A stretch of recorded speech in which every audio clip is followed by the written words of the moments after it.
Shalom Bapak Ibu, Saudara yang dikasihi Tuhan, haleluya.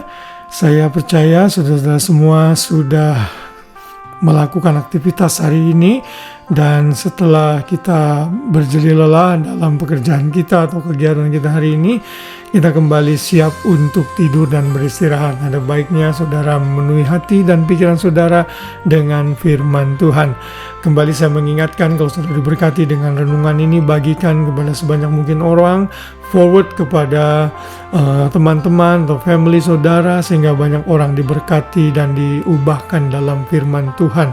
Dan kalau saudara belum subscribe kepada channel GB Immanuel, silakan bantu distribusikan, subscribe, like channel kami, sehingga kami bisa menjadi berkat di tengah-tengah tubuh Kristus. Dan setiap malam saya post renungan malam seperti ini untuk menjadi berkat, mengingatkan saudara dan saya juga tentunya untuk hidup sesuai dengan firman Tuhan. Dan sepanjang bulan ini masih dalam seri keluarga Kristen, bagaimana kita bisa membangun keluarga-keluarga yang memuliakan Tuhan, yang tetap bertahan sekalipun krisis kehidupan menerpa kita tetap bersatu dengan rukun, karena kesanalah Tuhan memerintahkan berkat-berkatnya. Dan hari ini kita belajar mengenai tugas suami, yaitu mengasihi istri.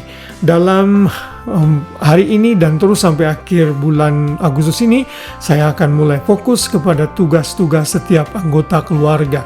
Saya akan mulai beberapa hari dengan tugas suami, kemudian berikutnya tugas istri, dan lalu tugas anak-anak, juga bagaimana menjadi orang tua yang baik.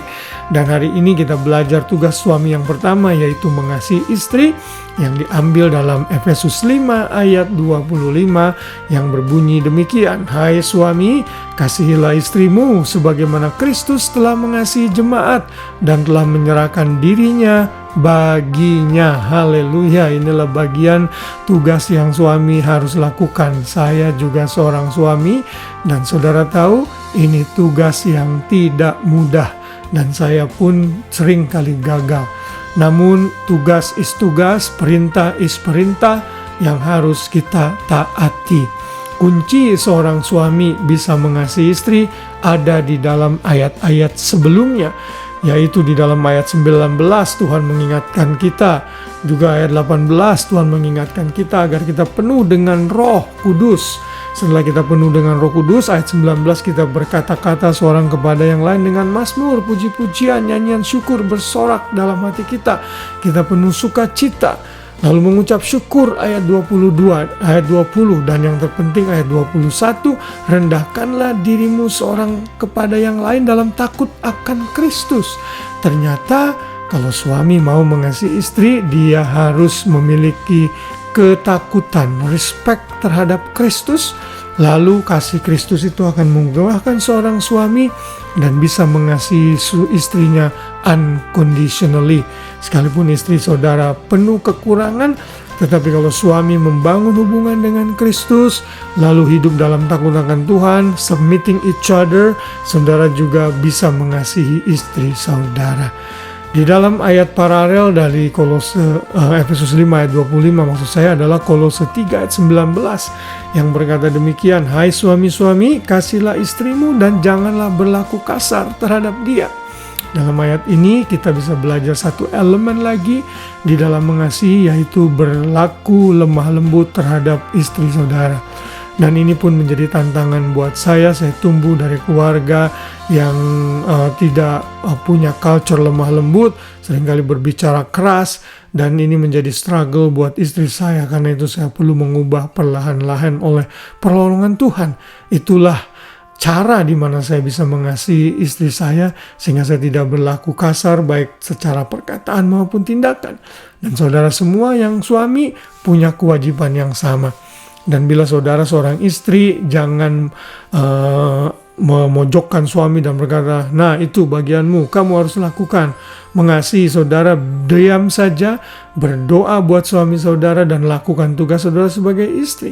Dan biarlah suami-suami dinasihati dalam firman Tuhan. Karena saat firman Tuhan menegur, itu akan memiliki efek yang permanen daripada dipanas-panasi oleh orang lain atau saudara sebagai istri. Lalu dalam 1 Petrus 3 ayat 7 dinyatakan, demikian juga kamu, hai suami-suami, hiduplah bijaksana dengan istrimu sebagai kaum yang lebih lemah. Hormatilah mereka sebagai teman pewaris dari kasih karunia, yaitu kehidupan, supaya doamu jangan terhalang. Ternyata elemen kedua dalam mengasihi istri adalah hidup dengan bijaksana. Artinya menghormati istri kita dan juga menolong dia sebagai kaum yang lebih lemah secara fisik. Lakukan pekerjaan-pekerjaan rumah yang berat dan jangan minta istri lakukan. Lakukan tugasmu sebagai suami. Bila kita lakukan itu, maka doa kita tidak terhalang. Kita percuma berdoa sebagai laki-laki kalau kita tidak belajar mengasihi istri, maka doa kita akan terhalang. Kiranya renungan firman Tuhan ini mengingatkan para pria, semua pria termasuk saya, untuk bisa mengasihi istri. Tugas leader di dalam keluarga sebagai laki-laki adalah mengasihi istri dan anak-anak. Saat kita melakukan tugas ini, maka istri kita akan dengan mudah tunduk kepada kita. Anak-anak akan mudah respect kepada kita sebagai ayahnya, karena kita belajar mengasihi anggota keluarga kita, mengasihi istri, pasangan kita, dan akan turun kepada anak-anak kita. Kiranya renungan firman Tuhan ini memberkati kita semua.